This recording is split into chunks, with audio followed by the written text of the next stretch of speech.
All right, let's do some topics. What do you got? I got a couple. Dude, I got a bunch of good stuff. All right, let's pick one of yours. Let's do the Satoshi and the Paul Le Roux thing because they're both really interesting. Do you know? Let's do. Which one do you want to do first? I don't know who Paul Le Roux is. So you don't know who Paul Le Roux is? Okay, no. Fucking great name though, dude. Listen to this. How much more would I be worth if I was Shaan Le Roux? At more, least triple, right?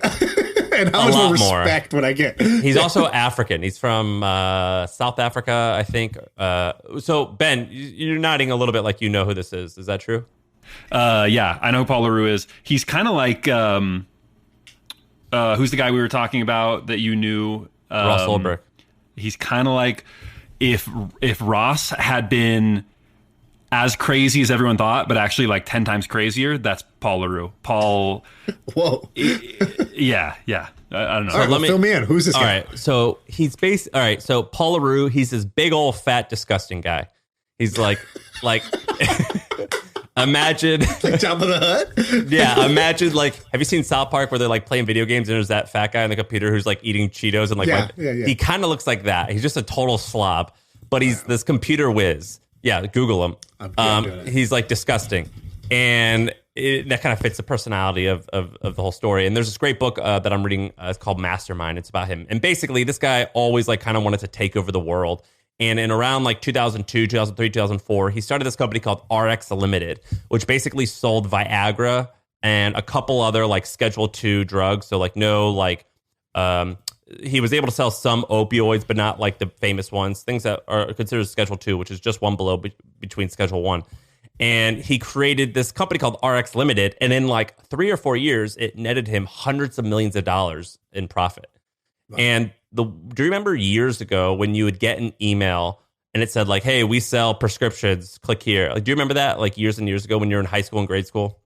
Not really, but go on. Let me say yes. Go ahead. Well, basically, and then like maybe you remember like going to like these websites where it like just showed tons of drugs and like you'd get text that says like buy drugs online. Well, basically, he created this website RX Limited, and then eventually he started like creating so many domain names that he created his own domain registration system. And then eventually his network got so big he created his own email system because he didn't want anyone to hack into his stuff. And at one point, he had like 2,000 or 3,000 employees working at this place, mostly Filipinos, mostly working in call centers, and he had in Philippines and in Israel because he said the Israeli guys were the hardest working for the cheapest, the cheap rate. And he, it was wild, and he had basically hundreds of different stores selling drugs. And the way it worked is he would somehow convince a doctor that he was like doing everything by the book. And technically he kind of was doing everything by the book, but it just really quickly warped into not.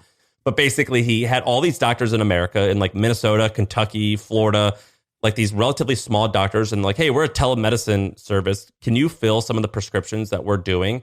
It's all legal and we'll just send you the prescriptions that we need. And you just sign off and we're going to send it to a pharmacy. So he would send it to a pharmacy, and these local mom and pop pharmacies would be like, oh, okay, Dr. X is just called in this prescription. I'm going to ship it to the patient. No big deal. And so both the doctors and the patient, doctors and the pharmacists, they all thought that they were mostly following the law. They're like, this is kind of weird that I'm now shipping out.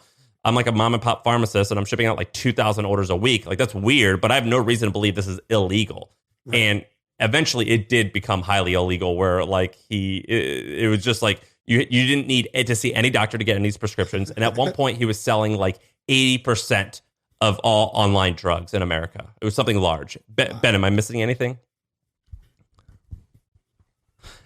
And throughout doing this is where things get even crazier. So like this story in itself is already interesting. Literally, it made, I believe, $400 million in profit in 4 years. One employee went to his apartment in Manila in the Philippines, and he said that he saw $100 million in cash in the house. And this guy like didn't want the IRS to see anything, so he would just transfer it into gold because this was before Bitcoin was really around. He lived in the Philippines? He was an African guy, so I believe he was born in like Cambodia and then moved to South Africa and then moved to the Philippines. Or maybe he was like Zimbabwe, something like that. But this guy had this like grandiose thinking where he thought that he's like, I owe it to the world to run the world. Very grandiose thinking. And so he hires these ex-Israeli guys to run the call centers. Eventually, he hires these ex-Israeli army guys to be his bodyguards. And in doing that, he starts learning a little bit about like arms dealing. And so eventually he buys thousands of acres of land in Zimbabwe and Somalia. And he was like, I'm going to raid an African nation and I'm going to set up like a country and I'm going to have my own, I'm going to be the leader of a small African nation and hopefully eventually a much larger nation, like some crazy shit. Holy shit. It expands to the point where he's now an arms dealer. So he's selling guns to different parts of Africa. He gets in trouble for selling missiles to Iran. Like this guy gets into some crazy stuff. He's killing people along the way. He makes relationships with Colombia drug lords and trades drugs, pills for cocaine. And he starts selling $100 million worth of cocaine. And he was doing all of it, almost all of it behind a computer. And eventually he gets caught. Now he recently, in like 3 or 4 years ago, was sentenced to 25 years in prison.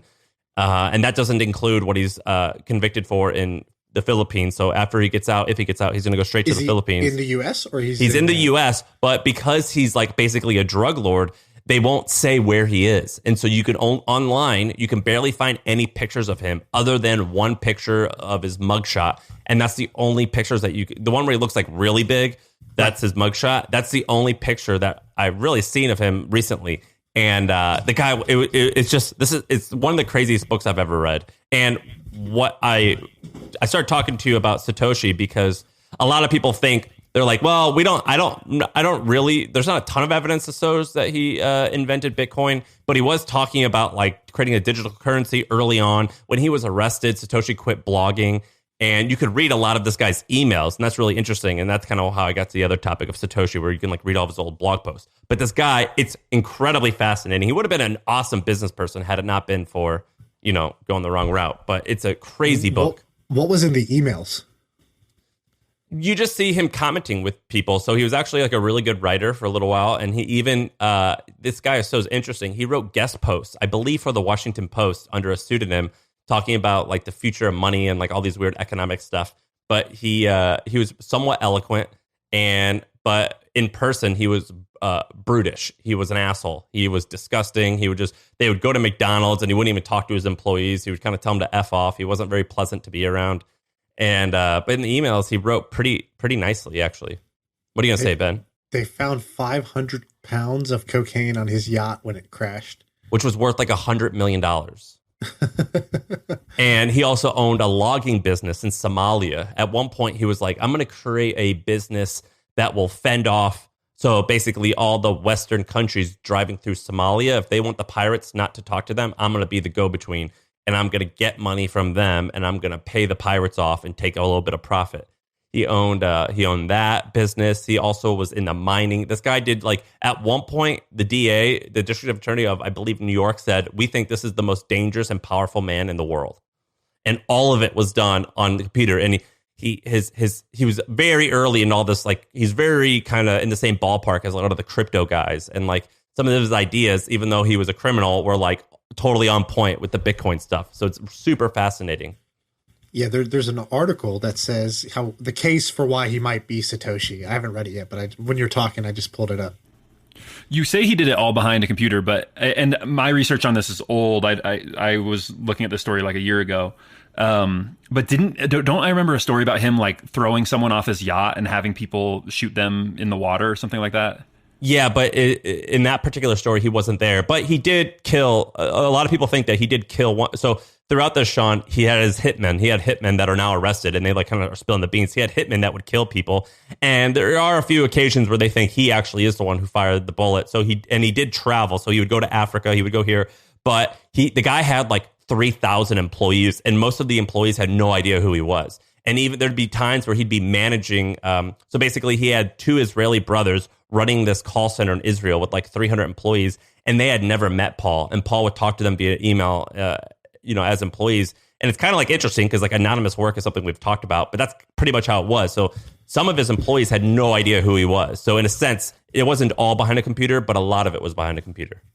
This article I pulled up about him, it says he's the Jeff Bezos of organized crime, and it says he's the digital El Chapo because he was moving so much weight. He was given up for adoption by his birth parents. That rejection haunted him, and then it says he was transformed himself into a programming genius who developed encryption software like E4M in the 90s. He founded RX Limited, which was the black market for pharmaceuticals. He was raking in $250 million a year selling drugs, weapons, and murder for hire on the dark web. Yeah, well, I think that actually the dark web thing is actually confusing because a lot of the stuff that he was doing was before Tor was even around. So right. A lot of the stuff he would do, it wasn't even on the dark web. And like this whole thing about spamming email, he was actually one of the originators of that. And so he somehow hacked into a pharmaceutical company and stole something like hundreds of millions of email addresses.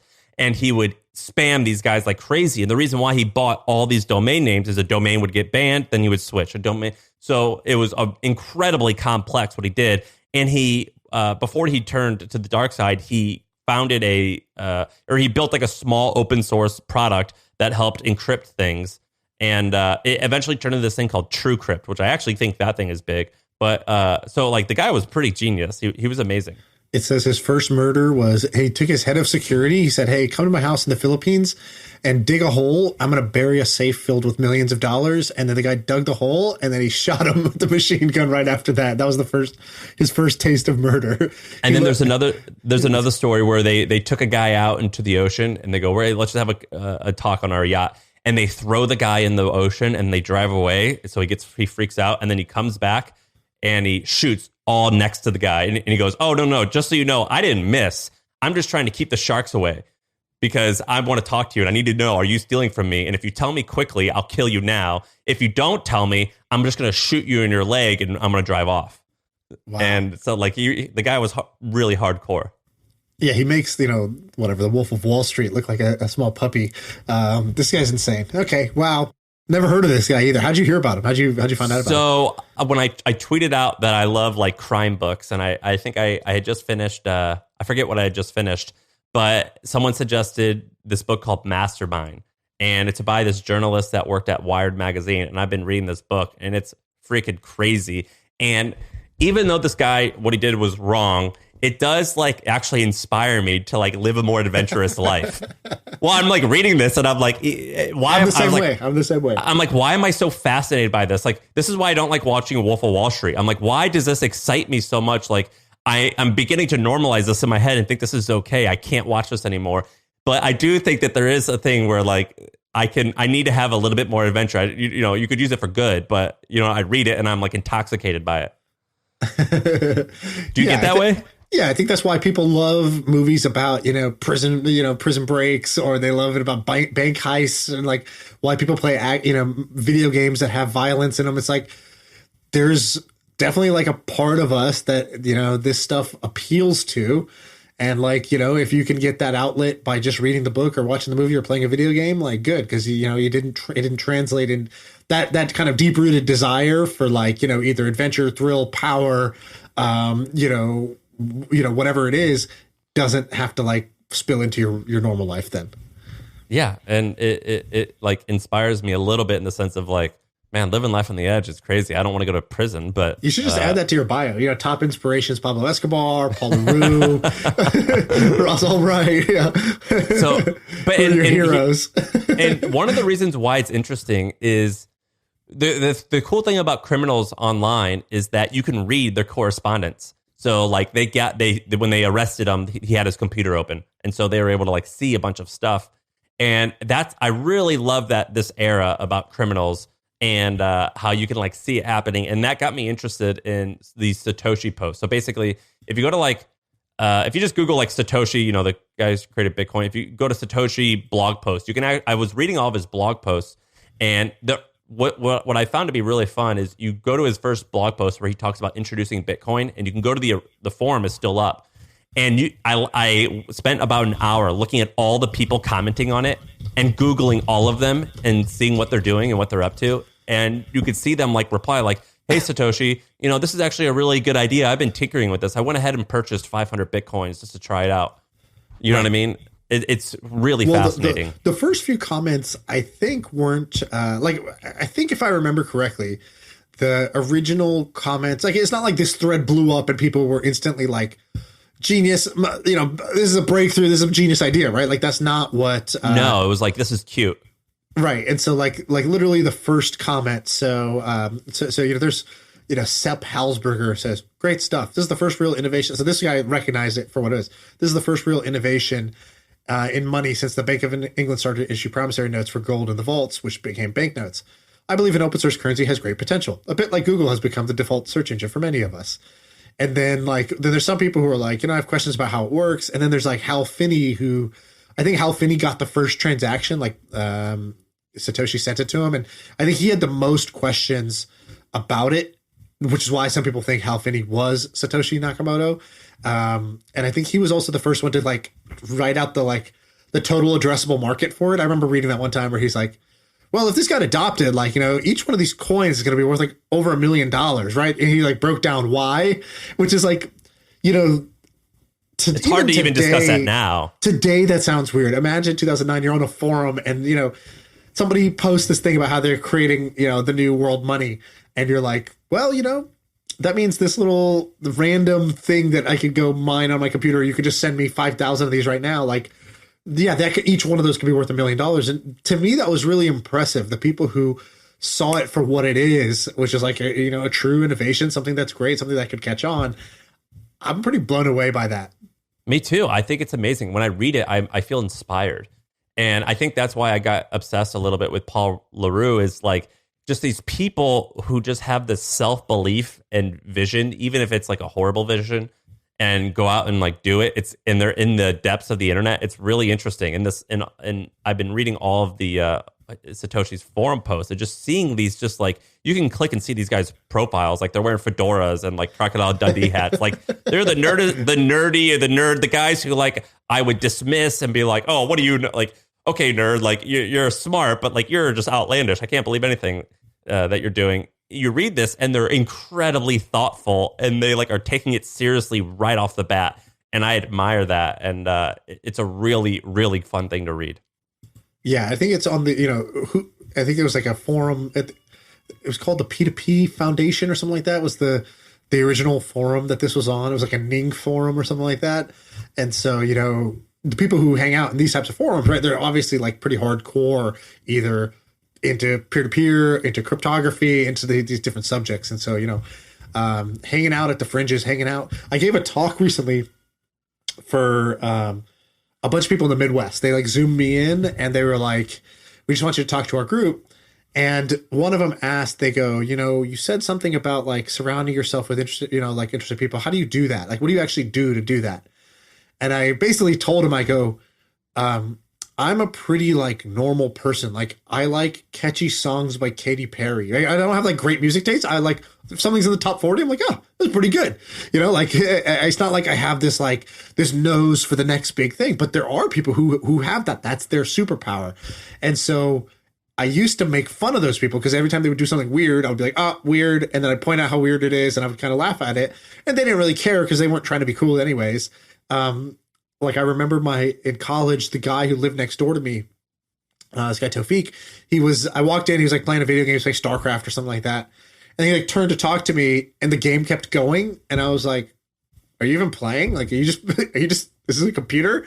And he was he's like, yeah, he's like, no, I'm watching the match from last night in Korea. I'm like, what? You're watching somebody else play video games? This is back in, you know, it must have been 2006 or something like that.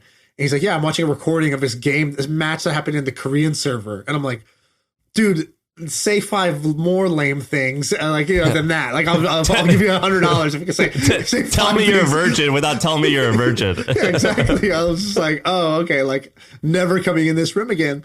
And then later, like, you know, fast forward 10 years or whatever, our company gets acquired by Twitch. And all of a sudden my title's like director of esports or something like that.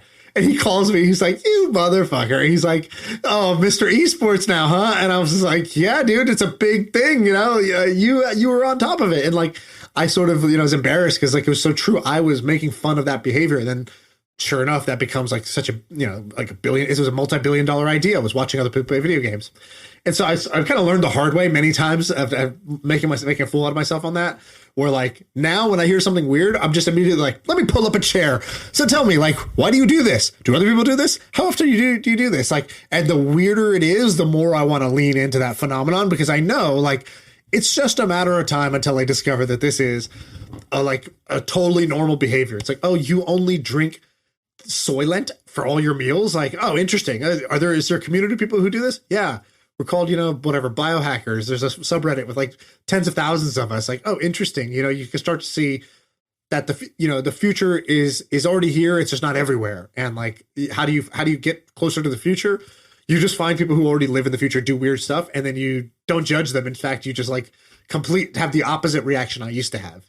And this exercise of reading these old blog posts and all the commenters is, I think you just kind of put it in a little more eloquent way, but that's exactly what's happening is like, you're seeing like, pattern recognition is kind of a stupid buzzword, but like you're trying to like see like, well, I know for sure that A, this sounds silly at first, and B, it worked. So like, what does this like pattern of like people dismissing and like coming up with like, and how do I not make that same mistake? The guy that you talked about, what was the forum called? The peer-to-peer. Yeah, I on the very bottom of the forum, it says like about, and you could like read who the owner is. And he's just a professor in Berlin or something. Like he's just a guy. And it's pretty fascinating. I'm like, man, like all these people were, it's like, they this is kind of weird to say, but they're like, they were around when Jesus was around. Like, like they like saw this like thing that like potentially changes the next 1,000 years or the next 500 years of history, and they like saw it, and I think that's really fascinating. So, dude, I put this in the Milk Road. I don't know if you saw this thing about like, so the big Bitcoin conference just happened in Miami. Yeah, that was really good. On Friday, you did that, right? Yeah, I did that one on Friday. That was the highest rated one. Yeah, that killed it. That was so good. But I don't know if you saw the clip. I think I had linked to the clip in there of. So Peter Thiel he gives his talk at the Bitcoin conference in 2022, just happened. And before he comes out, they played on the big screen this video that I had seen before. I think I even talked about it on here once, but there's this video. I've watched a ton of old Peter Thiel videos. So there's a video of him giving a talk in 1999. And he's talking about the idea of a currency not owned by the government. And basically this 2-minute clip of Peter Thiel basically describing Bitcoin without saying the word Bitcoin. And he didn't know how it would work, but he's like, the world needs a currency that's not controlled by, the central banks of different countries, blah, blah, blah. And I think PayPal originally, that was their vision, was to create, they used to have shirts that said one currency to rule them all or something like that. It was like this original idea of PayPal was to create one global virtual currency. And they shifted away from that later. Like, and he at this talk, he goes, yeah, we went to something that was more practical and it kind of worked, but like it was less ambitious. And like, you could tell he kind of like regretted it.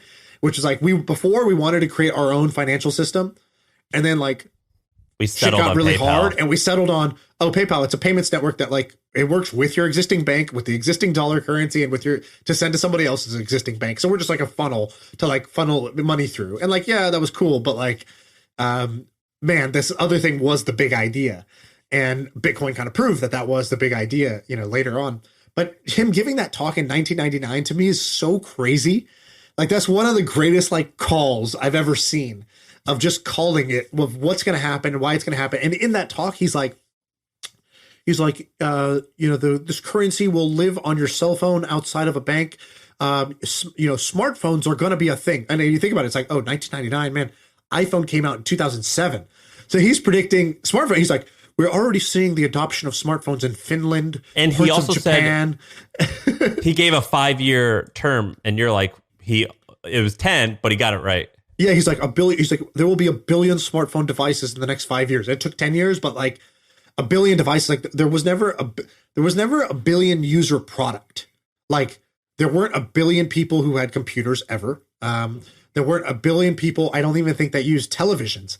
I think the cell phone was the first thing where it was like a smartphone was like the first thing where 1 billion people had this product. So of course, if you launch an app that works, your addressable market is 1 billion people who could download your app immediately. Like it's kind of an overlooked fact about why mobile was so big. It's just like, well, there wasn't ever a billion people who could have used your product before this. Like your restaurant could never serve a billion people. Your store could never serve a billion people. Like McDonald's couldn't even serve a billion people, no matter how many locations they opened. Like the cell phone was really the first thing that was able to do that, that quickly. And so he's, when he was talking about like smartphone adoption is rising in Finland, I'm like, who even pays attention to what's going on in Finland, dude? Like, if I asked you right now, if I said point to Finland on a map, could you think you can point to Finland on a map right now? Like, me neither. And so to it's me, like Finland, Denmark, and like Holland and Sweden are all the same thing. Yeah, exactly. Yeah, like I don't know, dude. It's like that's where white people you're clean live. and you're nice. I get it. Yeah. Like, and so like I thought about that. I'm like, oh, no wonder the people who were hanging out with Peter Thiel went on to do like some pretty. Sorry, hold on. What? Yeah. Hey, Ma. Sorry, there's some. My bad. There's some like random guy like knocking on my window. All right, sorry. Go ahead. So I was saying that it's no wonder that people hanging out with Peter Thiel ended up going on to do amazing things, right? Like if you've ever heard of the PayPal Mafia, it's like, yeah, like people who worked at PayPal went on to create YouTube and LinkedIn and Tesla and SpaceX and Yelp and Affirm. And like, I think there's like over $10 billion companies that came out of the PayPal Mafia. And like Kiva, like one of the best nonprofits came out of that. And so it's like, dude, why is that? It's because you're hanging out with a bunch of people who are already thinking about the future, living in the future. They're all weird nerds. And I remember one of the co-founders of PayPal, Max Levchin, he had this thing where he's like, he was interviewing somebody and the guy started like talking about how like, he's like, yeah, I love to play pickup hoops. He's like, we're not hiring this guy. He's like, why? He's like, oh my God. He's like, no great programmer I know plays pickup basketball. He's like, dude, well, that's what we said about the guys who were doing ICOs. We're like, dude, if your teeth are really white and you got abs, and if you have a Ferrari, and if your last name is also a first name, that's 4 out of 4. You out. like if your last name is Curtis Tucker Shad. or John, like you're out. Like no St. John's. Exactly. And so, these things like, I mean, you get canceled today for being like, I'm not going to hire someone who plays pickup hoops. But like, and I think they even said something back then. They go, your goal as a startup is to basically build a cult. And they're like, the more cult-like you can make your company, the better. And like, that's not popular. I think they don't say that stuff in public anymore because now they're like, bigger public figures. But like, I think that startup advice is actually fantastic startup advice. Now, the cult doesn't need to be all people of the same race or gender or anything like that. It's like people who are all believe like religiously in the mission. And then people who kind of behave in a way that's like, they're willing to work way harder, sleep in the office. Like, they're willing to go to bat for this thing because, they're like members of a cult. They sort of have lost their own personal identity to the greater identity of the group. That is like a pretty hard force to bet against and beat. Dude, this gets me inspired. How do you think, this was actually a third topic I was going to ask you. How do you think guys like Peter Thiel, who I don't know his background, but I think it was pretty modest. How do people like him, how are they right so often? Or, I mean, do they just make a ton of guesses and they're only right a couple times? But I don't understand like that idea of thinking. I think big, and then I like talk to or I listen to him, and I'm like, oh, I'm nobody. Yeah, dude. When you hear him talk, it's like when you're in a plane that takes off, and all of a sudden the houses start to look like little toys, and the people start to look like ants. The cars look like little flecks. It's like that's how my brain feels when I hear Peter Thiel talk. I'm like, oh, I am a small simpleton. I'm a single cell organism compared to this guy in terms of just like where my brain goes, how much conviction I have around my own original thoughts, because like that's his thing, right? Like he's all about being a contrarian, and I think Jeff Bezos said this about Peter Thiel. He goes, yeah, that's the thing about contrarians. They're usually wrong, and somebody else said like, Peter's constantly predicting sort of like the end of the world and the market crash. And like, you just remember it, the 2 times he was right in the 20 years and like the 4 times he was wrong, it just seemed like he was a little bit late on his prediction.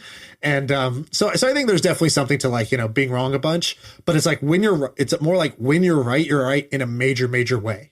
And I think he was right about PayPal in a major way. I think he was right about Facebook in a major way, right? He was the first investor in Facebook. He bought about a 10% stake in Facebook for $500,000.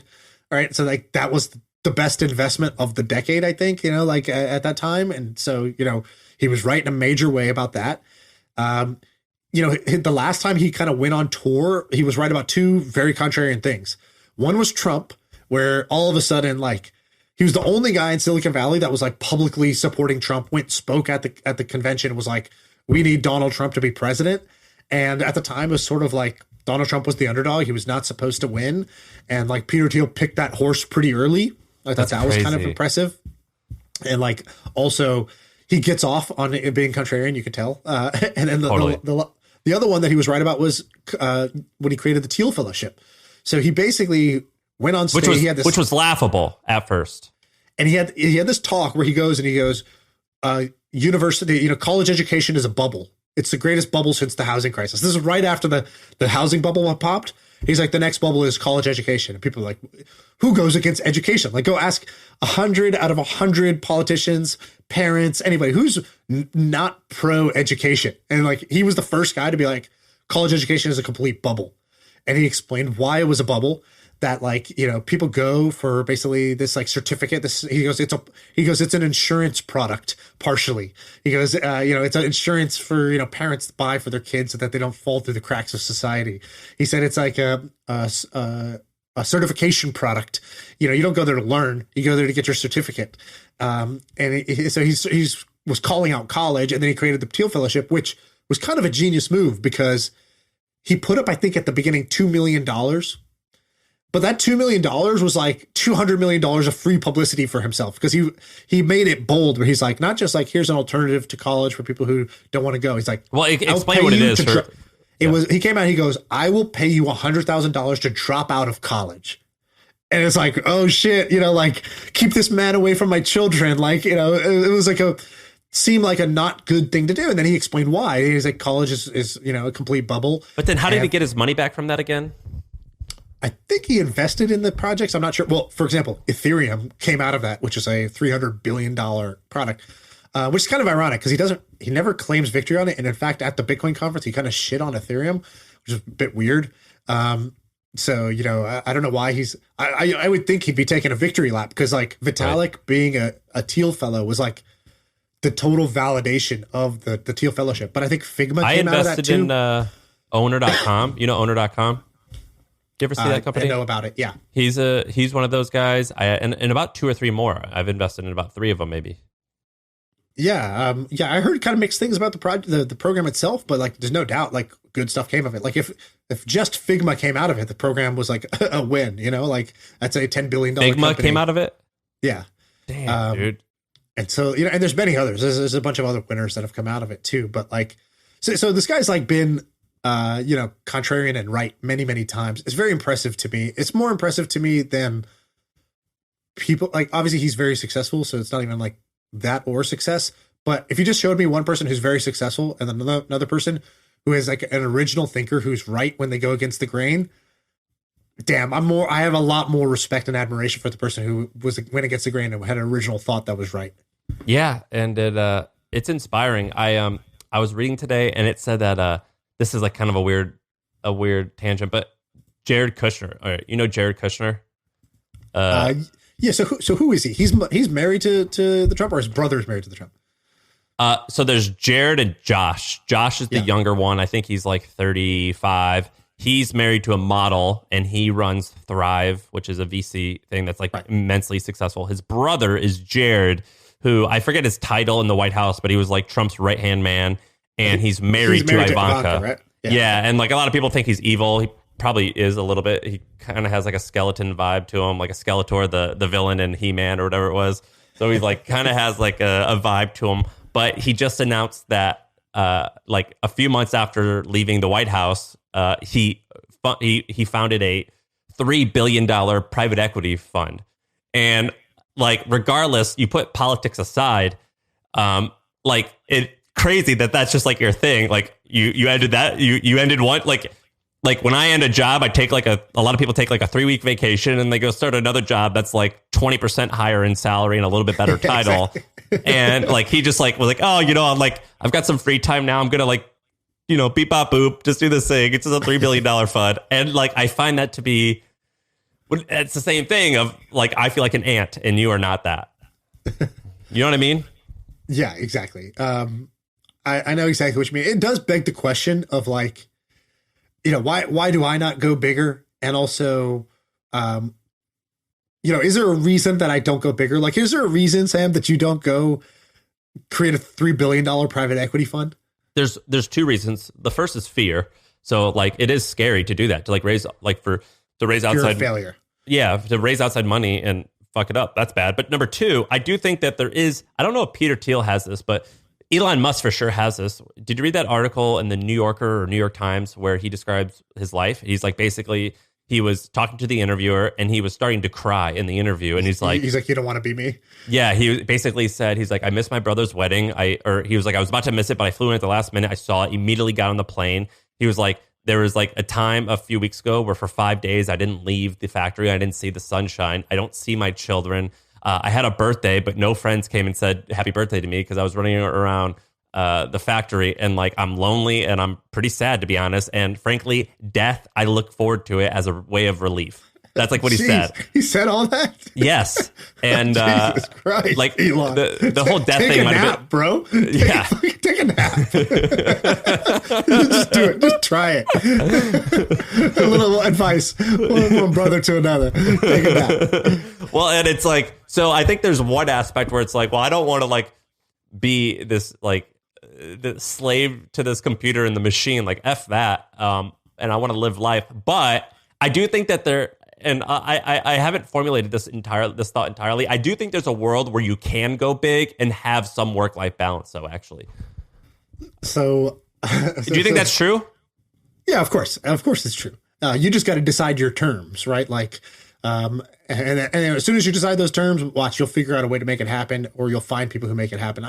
I am so anti there's one way to win, or there's even one definition of winning. Like that's, if I could just be more, the anti one thing, that's the thing I'd be most anti, because I used to fall into a trap. I'd see somebody doing something one way, or I'd hear advice that makes sense.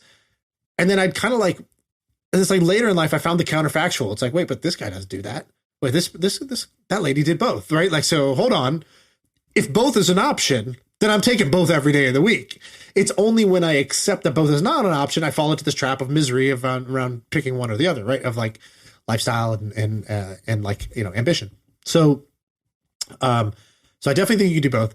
I play this game though. So I have 2 games that I play about any project that I'm doing. This is kind of like I kind of exec coach myself. And I really always ask 2 questions. I go for the first question is, and I ask this to other founders too, which is, if I was to meet up with you, you know, if we hung out 12 months from now, we're grabbing a beer and I'm like, hey, what happened with that thing, man? What happened with trends? That was such a cool idea. Like, what went wrong?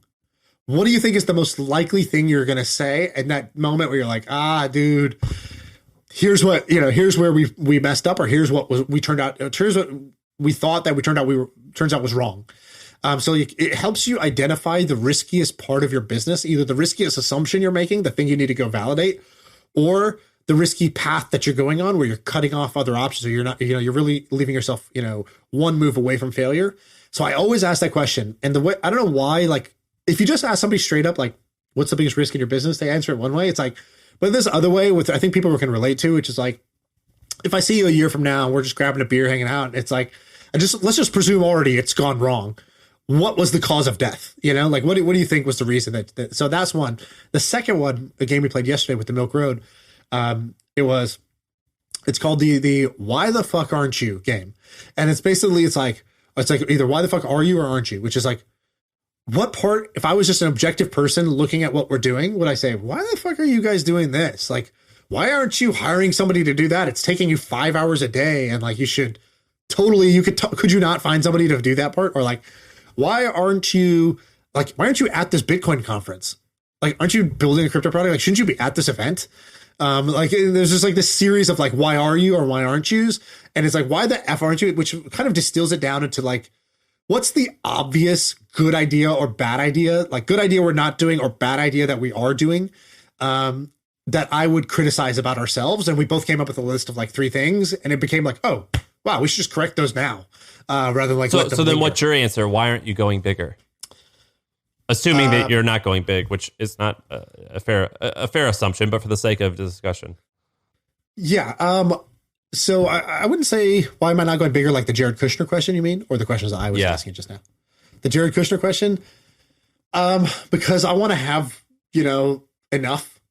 Meaning I want to be able to know what is enough. And I want my vision of success to be bigger than just what's going on in my business. So it's like, to me, if you said paint a picture of what winning looks like, it's not just a number in an account or a number in my sales dashboard.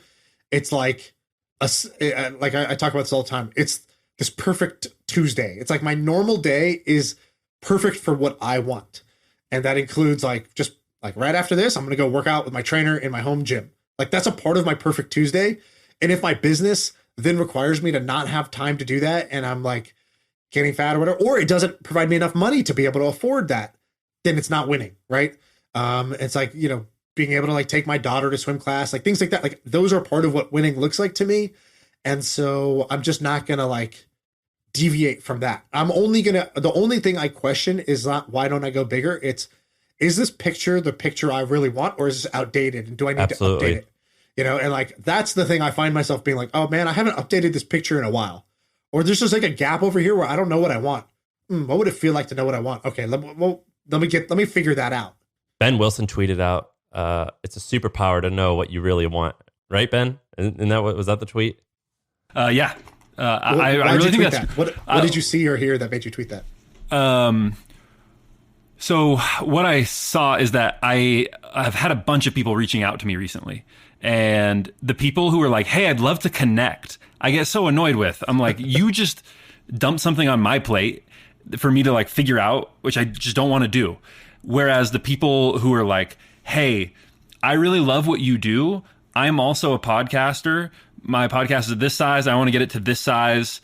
I'm having trouble in these two areas, and I'd love to talk to you about it. I'm like, great. You know exactly what you want. I will gladly give you that. It applies almost everywhere in life. Like the guy who comes up to you and is like, hey, do you have any spare change? No, I don't have any spare change. Hey, I need $2.50 to get a ride home on the bus. Do you have $2.50? All right, I guess I got $2.50. Like it's a superpower in every way. So I like that you said that. There's a tweet that my cousin put out yesterday. My cousin, he's on Twitter. Rohan, dude, great guy. According to Twitter, he's killing it. I haven't talked to him in forever, but like his updates, he's killing it at looking like he's killing it. I don't know if he's actually doing it. I haven't caught up in it in a while. I'm not disrespecting him at all. I'm saying like his updates are amazing. He just bought like 20,000 square feet or something. Like he's on top of the game. Yeah, and actually, he did a good job of figuring out what he wants. Bro, you just called out your cousin. You should take that back. What? I love my cousin. No, he's great. But I actually meant that as a compliment. There's a skill. Okay. There's a skill, especially in his line of business, which is real estate. There's a skill to putting your brain forward, like sharing ideas. Like he put out a thing of like how I do diligence on properties. And it's like a great checklist. It's like, oh, you're just putting out great on-point information. It makes me trust you, makes me think this guy knows what he's talking about. Or if it's like our friend Nick Huber does this too. It's like, he'll send us a picture of him smoking a cigar, playing golf at, 1 p.m. It's like, wow, this guy must be killing it. Like you don't get to go out, smoke a cigar and play golf, 1 p.m. regularly unless you're doing really well. It makes me more likely to invest in Nick Huber's storage company that I know that he's doing well in life. Like some people take it as an anti-signal, like, oh, why isn't he working hard? To me, I'm like, no, if you're able to like do well in life, that means you're doing something right. And so what did your cousin tweet though? Trust. So he tweeted something out. He goes, I'm looking for like a car, like a new SUV. It's like kind of a general vague thing.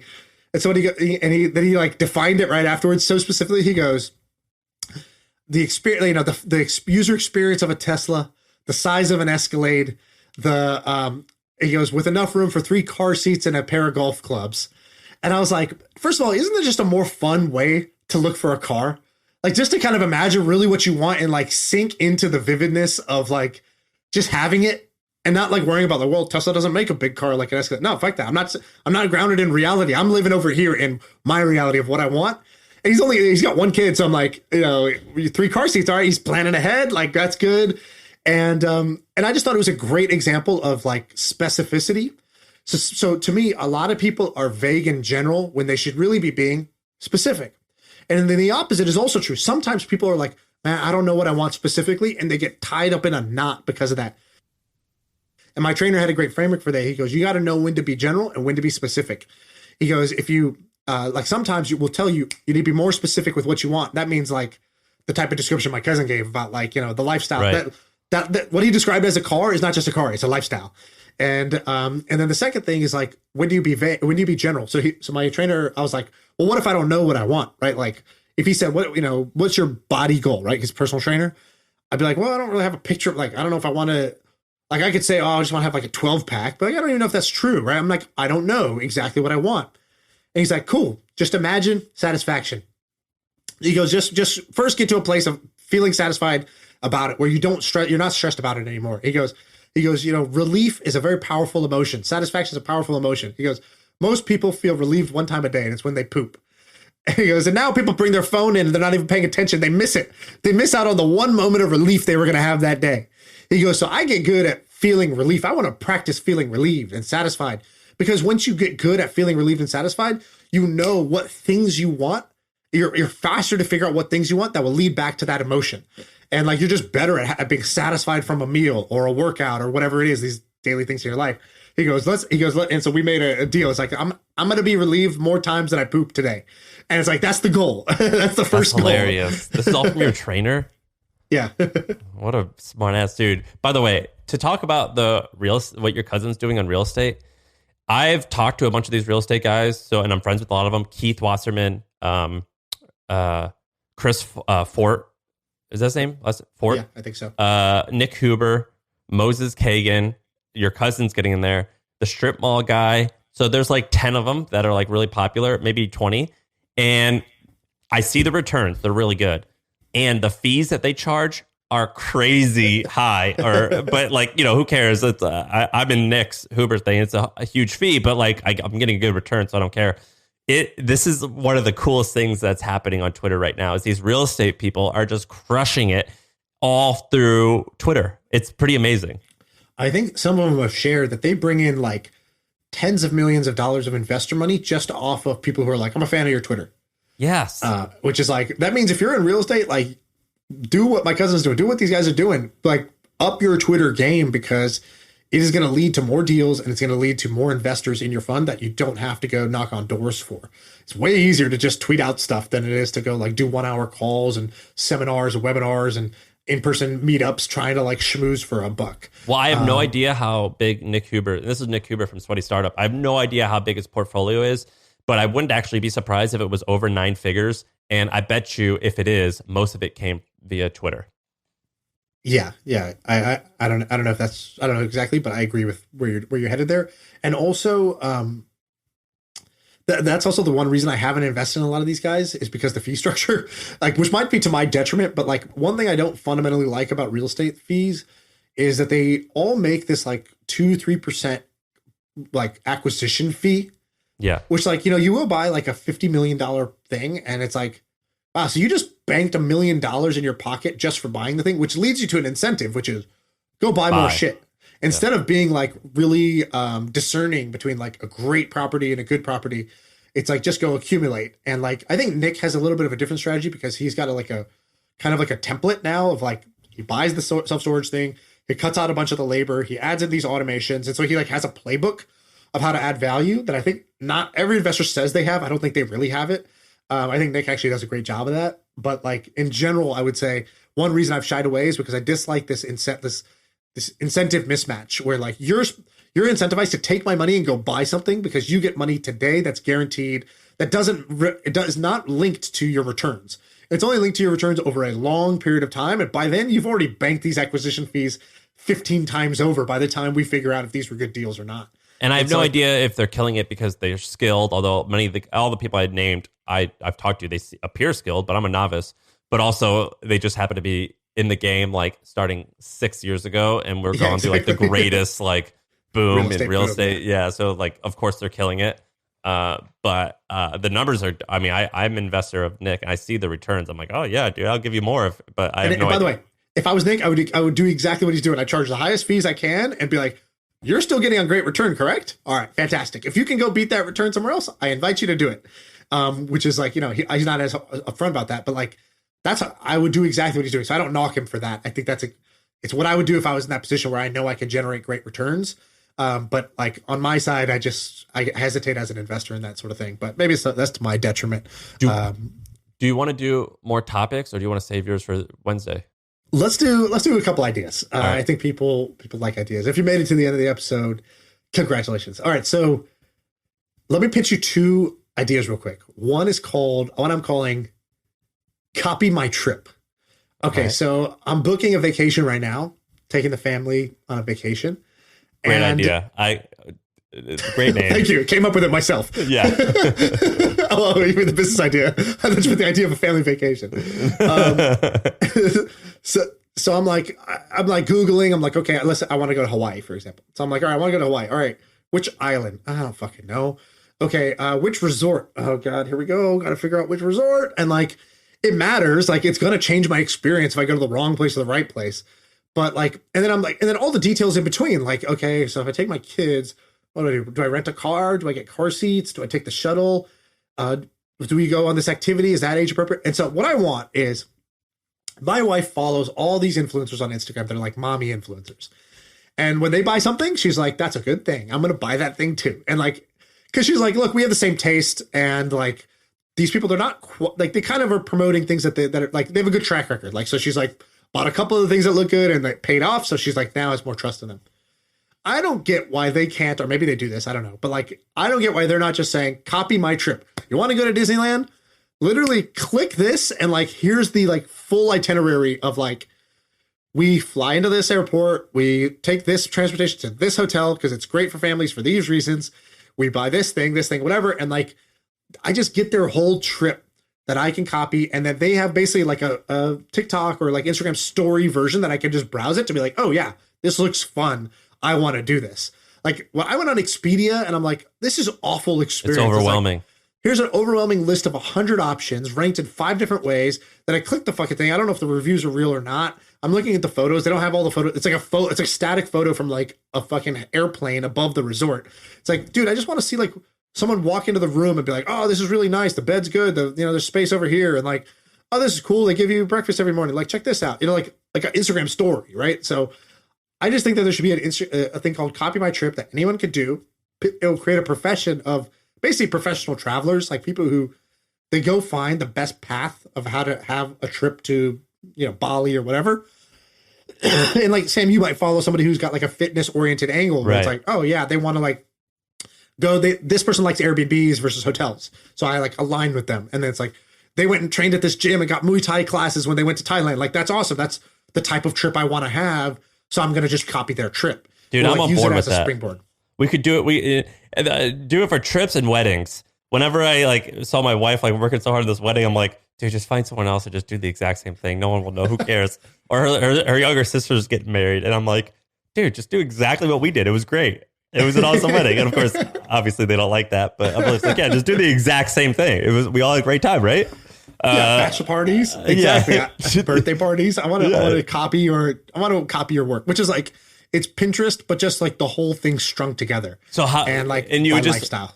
You would just do it where like someone uploads an itinerary and then you people rate it and you pay them money and buy it.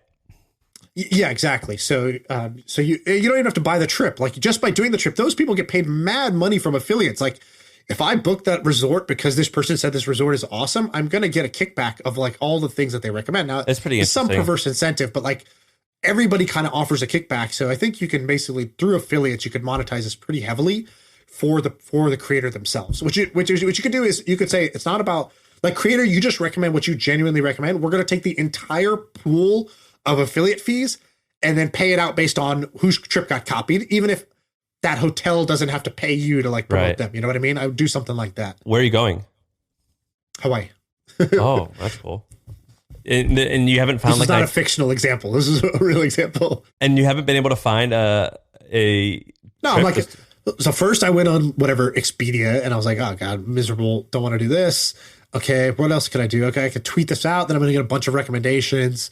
All right. That might work, but that only works for me because I got a big following. All right. I was like, how do people do this? And I was like, okay, let me go look at like, an Instagram person I follow, but like, they're not going to happen to post about it that day. So like, it needs to be saved somewhere, like a link in the bio of like, or like, one of their Instagram story highlights, which is like, take one of our trips. And it's like, they always do this. Like, they do this with fashion. It's called like, I buy like, or some shit like that. It's like, if you like my outfits, you can go here and like, you can buy any of the items from my outfit and they get a kickback. It's basically like that for trips. And then I went on YouTube and I was watching like, okay, watch this like family vlog at one of the resorts. And I'm like, And they're okay, but it's like this 8-minute video, and it's just that one aspect. It doesn't tell me about all the other shit that I could go do when I'm there and all that stuff. So anyways, I just think that dude, that's baller. I'm on board. There's elements of this happening. It's just somebody should make this like an explicit thing, I think. Jack Smith uses VAs to do stuff constantly, and he's like, at one point he even had some VAs going into hotels into different countries and like taking pictures and sending it to him to let him know what it was. But on a lighter, for real, on a lighter level, outrageous thing I've ever heard. It's crazy. And on a lighter, did he pay for them to go on vacation? Like, he found a local VA near every hotel? He would find a local person. He's like, hey, can you go to these 3 hotels and take pictures and let me know? And then he would like show them to his wife, like, all right, which ones do you want? It was pretty. Dude, I'm calling him Jack Le Roux from now on. That's so crazy. He is kind of similar to that. Dude, he just sent me a picture, and it was him and Andrew Wilkinson. And he's like, look, I with Andrew, and they have their TED Talk badge on.